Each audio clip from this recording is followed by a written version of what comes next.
하나님의 말씀 열왕기상 17장입니다. 열왕기상 17장 17절에서 24절까지입니다. 17장 17절에서 24절 한 줄씩 교독합니다. 17절 하나님 말씀입니다.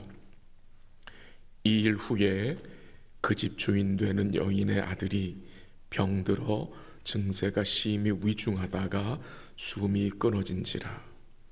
여인이 엘리야에게 이르되 하나님의 사람이여 당신이 나와 더불어 무슨 상관이 있기로 내 죄를 생각나게 하고 또 내 아들을 죽게 하려고 내게 오셨나이까. 엘리야가 그에게 그의 아들을 달라 하여 그를 그 여인의 품에서 받아 안고 자기가 거처하는 다락에 올라가서 자기 침상에 누이고 여호와께 부르짖어 이르되 내 하나님 여호와여 주께서 또 내가 우거하는 집 과부에게 재앙을 내리사 그 아들이 죽게 하셨나이까 하고 그 아이 위에 몸을 3번 펴서 엎드리고 여호와께 부르짖어 이르되 내 하나님 여호와여 원하건대 이 아이의 혼으로 그의 몸에 돌아오게 하옵소서 하니 여호와께서 엘리야의 소리를 들으심으로 그 아이의 혼이 몸으로 돌아오고 살아난지라. 엘리야가 그 아이를 안고 다락에서 방으로 내려가서 그의 어머니에게 주며 이르되 보라 내 아들이 살아났느니라. 여인이 엘리야에게 이르되 내가 이제야 당신은 하나님의 사람이시요 당신의 입에 있는 하나님의 말씀이 진실한 줄 아노라 하니라. 아멘. 하나님이 말씀하신 대로 비와 이슬이 그치자 하나님은 엘리야를 그릿 시냇가로 보내셔서 물을 마시게 하셨고 까마귀들을 통해서 아침과 저녁으로 떡과 고기를 먹이셨습니다. 그런데 얼마 후에 그 시내의 물이 마르자 하나님은 엘리야를 시돈에 속한 사르밧 지역으로 보내십니다. 그 사르밧 지역은 이방 땅인데 거기에 사는 이방 과부에게 음식을 공개받게 하십니다. 이 시돈 땅은 아합의 아내 이세벨의 고향이고 그 시돈 땅은 바알 숭배의 중심지였습니다. 근데 그 바알의 중심지였던 그 땅에서 하나님은 구원하실 그의 백성이 있어서 엘리야를 보내셨습니다. 그 사르밧 지역에 도착한 엘리야는 나뭇가지를 줍고 있는 한 여인을 발견합니다. 엘리야는 그 여인을 보고 물을 청하였고 더불어 떡 한 조각을 달라고 부탁했습니다. 이 여인은 과부였는데 집에 밀가루 한 움큼과 병에 기름 조금뿐이라고 말했습니다. 그래서 여인은 그 마지막으로 남은 그 밀가루와 기름으로 떡을 해먹고 죽게 될 것이라고 이야기했습니다. 이럴 때 생각나는 말이 바로 벼룩의 간을 빼먹지 아닌가라는 생각입니다.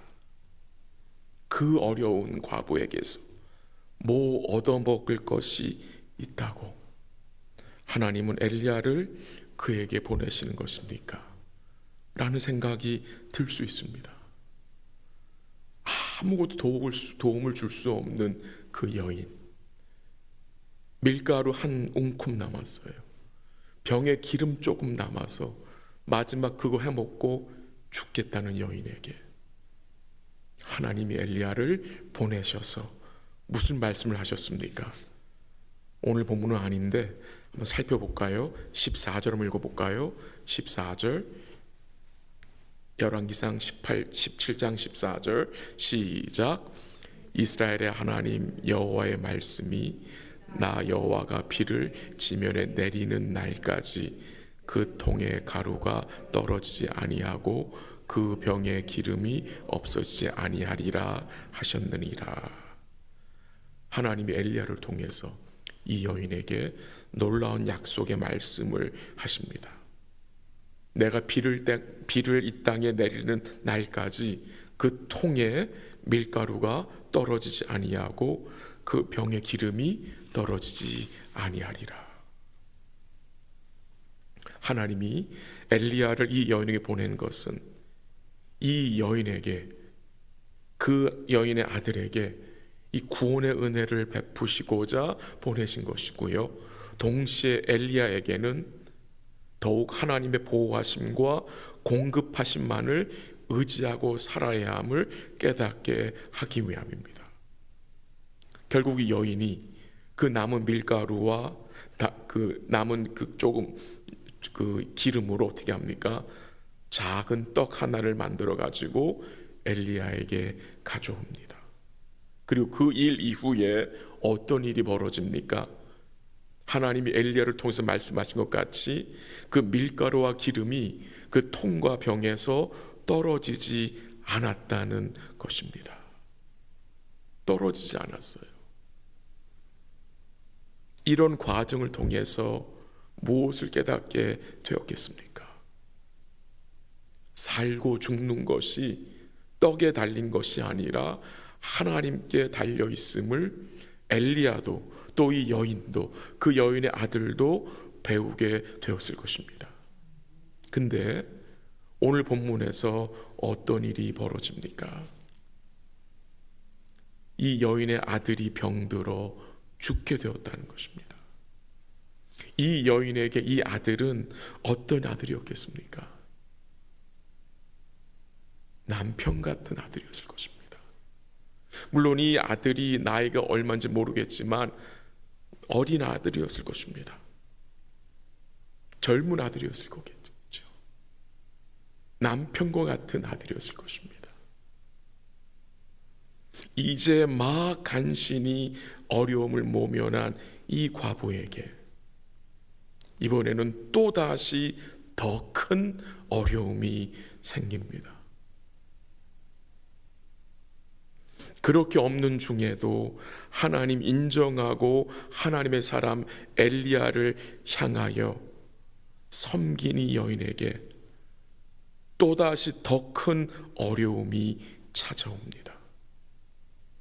여러분, 이런 일 경험한 적 없으십니까? 어려움 가운데 지내면서 이제 약간 숨통을 트게 되었는데 더 큰 어려움이 찾아온 경험이 있으실 것입니다. 왜 이런 일이 벌어집니까? 하나님이 이 여인에게 또다시 더 큰 은혜를 베푸시기 위해서 그렇게 생각하세요. 이제 막 숨통이 트였는데 또 더 큰 어려움이 올 때는 우리 어떤 마음을 가져야 합니까? 하나님이 더 큰 은혜를 주시겠구나. 이 하나님의 선하심 우리는 뭐 해야 합니까? 항상 바라보는 게 믿음이잖아요. 더 큰 은혜를 다시 누리게 하시겠구나 라는 이 믿음의 마음을 우리는 가지고 있어야 합니다. 하나님은 이 여인에게 가장 필요한 것이 밀가루와 기름이 아니라 죽음을 이기는 이 생명이 하나님께 있음을 깨닫게 하시는 것입니다. 육신적인 필요도 중요합니다. 그러나 그것보다 더 중요하고 필요한 것은 영적인 필요, 곧 구원의 은총인 것을 이 여인에게 하나님은 가르치시는 것입니다. 한번 18절 보겠습니다. 18절 같이 읽죠. 시작. 여인이 엘리야에게 이르되 하나님의 사람이여, 당신이 나와 더불어 무슨 상관이 있기로 내 죄를 생각나게 하고 또 내 아들을 죽게 하려고 내게 오셨나이까. 무슨 말입니까? 얼핏 보면 회개하는 것 같은데 회개보다는 엘리야를 뭐합니까? 원망하는 말입니다. 원망하는 말입니다. 이 여인이 무엇을 잊어버렸습니까? 이 여인은 자신이 하나님의 은혜로 매일같이 살고 있었다는 것을 잊어버린 것입니다. 하나님 말씀하신 대로 밀가루와 기름이 떨어지지 않고 남게 하셔서 계속 밀가루가 생기고 계속 기름이 생겨서 그거 먹고 살게 하신 은혜를, 그거 먹고 죽지 않게 하신 은혜를 이 여인이 뭐예요? 잠시 잊어버린 것입니다. 분명한 사실은 아들이 죽었어도 이 여인은 하나님을 신뢰했어야 하는 것입니다. 우리에게 소중한 것이 있다가 없어진다 할지라도 하나님의 은혜까지 없어지는 것이 아니기 때문입니다. 우리에게 소중한 것이 있다가 없어진다 할지라도 하나님의 은혜까지 없어지는 것이 아님을 우리는 반드시 기억해야 합니다. 엘리야가 어떻게 반응합니까? 이 죽은 여인의 아들을 달라 하여서 자기가 지내는 다락방으로 올라가서 기도합니다. 그리고 20절과 21절에 반복되는 내용이 여호와께 부르짖어입니다. 다락으로 올라간 이유는 이 엘리야가 하나님과 홀로 있기 위하여서 올라간 것으로 생각이 됩니다. 그리고 그 엘리야의 기도에 하나님 어떻게 하셨습니까? 응답하셔서 그 아이를 죽음에서 건져주셨습니다. 그리고 그때에 이 여인이 뭐라고 고백을 합니까? 24절을 읽어봅니다. 24절 시작. 여인이 엘리야에게 이르되 내가 이제야 당신은 하나님의 사람이시요 당신의 입에 있는 여호와의 말씀이 진실한 줄 아노라 하니라. 이제야 비로소, 내가 이제야 깨달았다고 합니다. 이 여인이 받은 은혜가 어떤 은혜입니까? 물론 죽었던 아들을 다시 받은 것도 큰 은혜입니다. 큰 은혜예요. 근데 동시에 이 여인이 받은 큰 은혜가 무엇입니까? 하나님의 말씀이 진실한 줄을 알게 되었다는 것입니다. 하나님의 말씀이 믿을 만한, 믿어야 할 말씀인 것을 이 여인이 알게 되었다는 것입니다. 그래서 하나님이 진실한 분임을 이 여인이 알게 되었다는 것입니다. 무엇을 통해서? 또다시 임한 그 큰 어려움을 통해서 하나님의 말씀이 믿을 만한, 믿어야 할 진실한 말씀임을 알게 되었다는 것입니다. 이게 하나님 하시는 일입니다. 하나님의 말씀을, 우리 하나님이 정말 믿을 만한 진실한 하나님이시고 진실한 말씀인 것을 하나님이 무엇을 통해서 여러분과 저에게 깨닫게 하십니까? 또다시 임한 더 큰 어려움을 통해서. 이 여인이 평생 어떤 삶을 살았겠습니까? 그 여호와의 진실한 말씀을 붙잡고 살지 않았겠습니까? 또한 이 여인은 기도의 능력을 경험했을 것입니다. 기도의 능력. 이 여인 마음속에 평생 감사할 내용이 그 큰 어려움을 통해서 그 여인 마음속에 생기지 않았겠습니까? 말씀을 정리합니다. 이번 말씀 집회를 통해서 우리 사랑하는 성도들과 교회가 이 여호와의 말씀이 진실한 줄 알게 되는 복된 계기가 되었으면 좋겠습니다. 우리 주님이 정말 믿을 만한, 정말 믿고 살아야 할 진실한 주님이심을 이번 말씀 집회를 통해서 우리 사랑하는 성도들과 제가 다시 한번 확신하는 복된 계기가 되었으면 참 좋겠습니다. 오늘도 우리가 처한 그 모든 상황 속에서 결코 없어지지 않는 주의 은혜를 의지하시고 진실한 주님과 그의 진실한 말씀을 오늘도 굳게 붙잡고 먼저 하나님을 구하고 살아가는 복된 날 되시기를 주의 이름으로 간절히 기도합니다. 한번 기도하겠습니다. 하나님 아버지 감사합니다.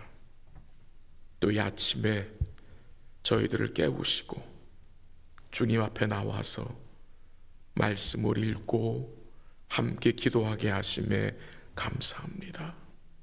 하나님 아버지, 우리 여호와의 말씀이 진실한 줄 아는 교회와 성도들 될 수 있도록 인도하여 주시옵소서.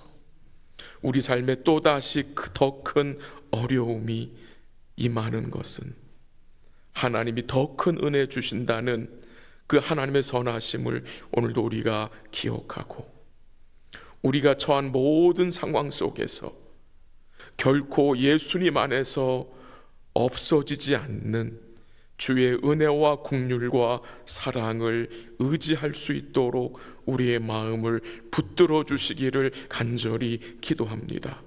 오늘도 모든 상황 속에서 먼저 주님을 구하게 하시고 우리 주님과 주의 말씀을 굳게 붙잡고 승리하는 복된 날 될 수 있도록 복을 내려 주시옵소서. 어려움에 처한 성도들이 마음이 약해지지 않도록 마음을 붙들어 주시고 선하신 주님을 바라보고 진실한 주의 말씀을 의지하여 믿음으로 인내하며 살 수 있도록 복을 내려 주시옵소서. 믿음으로 간구하는 주의 백성들에게 오늘도 넘치는 은혜와 긍휼로 함께 하셔서 주께서 성도들의 마음을 위로하시고 평강의 은혜를 주님이 허락하여 주시옵소서. 모든 것 주께 감사드리며 예수님의 이름으로 기도합니다. 아멘. 기도하시다가 돌아가시기 바랍니다.